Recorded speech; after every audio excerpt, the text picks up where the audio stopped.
జై శ్రీరామ్ అండి. బోలో బజరంగి బలి మహారాజ్కి జై. గత ఏడాది నుంచి మా నాయన ఈ సేవ చేసుకుంటూ వచ్చినారు. చీర పంపడం వాళ్ళ పెద్దతనం అది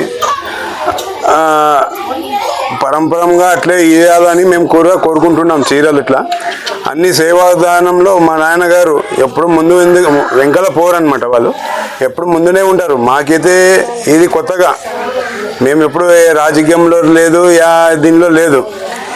ఇది ఏమంటే మా నాయన సేవ కోసమే ఈ పని చేస్తున్నాము. ఇట్లా చీరలు పంపడం దాదాపు మా మిత్రుడు దీపక్ రాథోడ్ చెప్తున్నా దాదాపు 5-6 వేల చీరలు పంచుతారు. నేను వ్యాపార వృత్తిని, మా నాయన రాజకీయంగా ఉంటారు. వాళ్ళు నాకంత కొంచెం తక్కువ అనుభవంగా ఉంది. అందుకోసమే ఈ అనుభవం ప్రకారం చెప్తున్నా. మా నాయన గారు దసరా కానీ, ఉగాది కానీ, ఈ రంజాన్ సాహిబుల వల్ల కానీ అందరికీ చీరలు పంచుతారు. దాదాపు 10-15 వేల చీరలు పంచుతారండి. ఈ రెండు కలిసి వస్తాయి. ఆ విధానంగా ఉగాది చీరలు ఇట్లా దాదాపు 5-6 వేలు, మళ్ళీ రంజాన్కి మైనార్టీ కాలనీ వాళ్ళకి అందరికీ, మైనార్టీ సోదరులకి అందరికీ మా నాయన పంచడం అన్నది జరుగుతుంది. ఇట్లే దేవుని ఆశీర్వాదంతో మా నాయనకి ఇంకా ఇట్లా కంటిన్యూ పంచాలని మేము కూడా, నాకు స్వయం వాళ్ళ కొడుకు అయినా కానీ చెప్పుకుంటున్నా, అట్లే ఇంకా ఎక్కువ చేయాలని ఇస్తున్నా. అందరిది ఆశీర్వాదం కావాలా అతనికి, నూరుకి. నా పేరు వినోద్ జైన్, మాజీ ఎమ్మెల్యే ప్రకాష్ జైన్ వాళ్ళ కుమారుడు. నమస్తే అండి. ఈరోజు ఉగాది పండగ సందర్భంగా మన ఎక్స్ఎమ్మెల్యే ప్రకాష్ జైన్ గారి తరపున చీరలు పంపిణీ నడుస్తుంది. మన విక్టోరియాపేటలో చౌకీ మఠం వెనకాల ఆంజనేయ స్వామి గుడిలో ఈ ప్రోగ్రాం పెట్టడం జరిగిందనమాట. గత కొన్ని ఏళ్ళ నుంచి ఈ ప్రోగ్రాం నడుస్తుంది ప్రకాష్ జైన్ గారి చేతుల మీద. ఒక 10-15 ఏళ్ళు అయిందనమాట వాళ్ళు చేసేకి. దాదాపు ప్రతి ఉగాది పండుగకి ఒక 5,000 చీరలు పంచుతారు వాళ్ళు. సో ఈరోజు వాళ్ళు ఊళ్ళో లేరనమాట, కొంచెం పని మీద ఊరికి వెళ్ళారు. వాళ్ళు లేక వాళ్ళ సుపుత్రుడు వినోద్ జైన్ గారు వచ్చారనమాట ఈరోజు మన తరపున, వాళ్ళ తరపున. సో వాళ్ళకి కూడా కొంచెం మాట్లాడాలని చెప్పి కోరుతున్నాను. వాళ్ళ కుటుంబం ఆరోగ్యాలతో ఉండాలని అందరూ జై శ్రీరామ్, జై శ్రీరామ్, భరత్ మాతాకు, భరత్ మాతాకు జై శ్రీరామ్.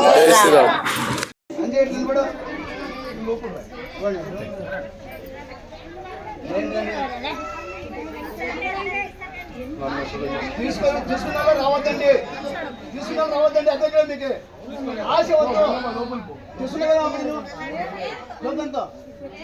మరి ఇప్పుడు ముందు మాట్లాడతారు కదా.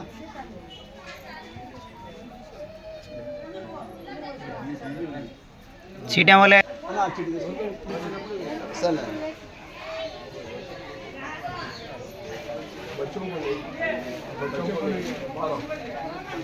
పిల్లలకి ఎవరికి లేదు.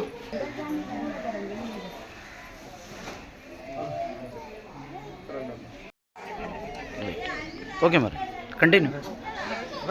तुम्हें आड़े आदमी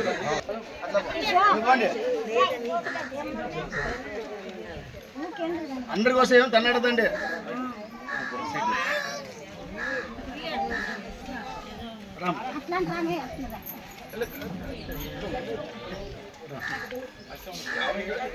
తీసుకోమ్మా చెట్టు అని మీరు రావుతున్నా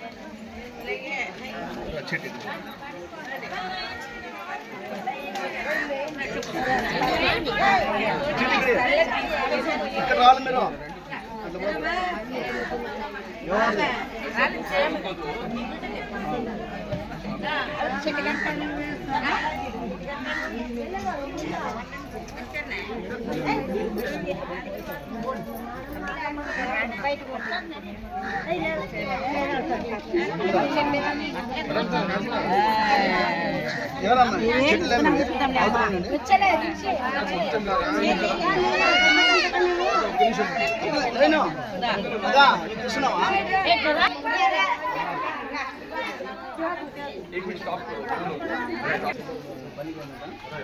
అక్క మీరు కొంచెం అర్థమవుతారు.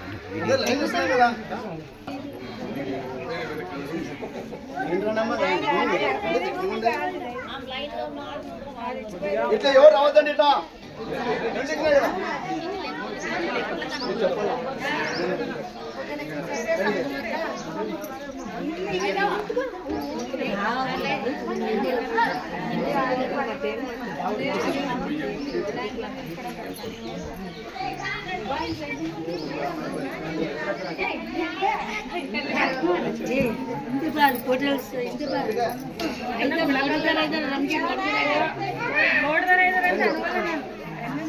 ಕರೆಕ್ಟ್ ತಿಂದು ಬಾ ಉಳಕಲ ನೀನು ಐತೆ ನಮ್ಮ ಕಿಟಕಿ ಉಳಕಲ ಇದು ಬಿಳಕಲು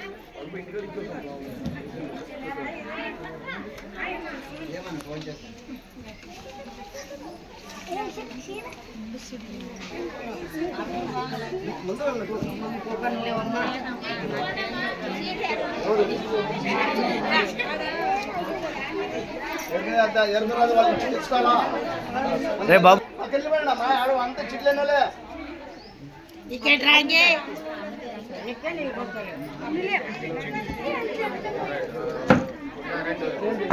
డెలివరీ అయింది బిడ్డ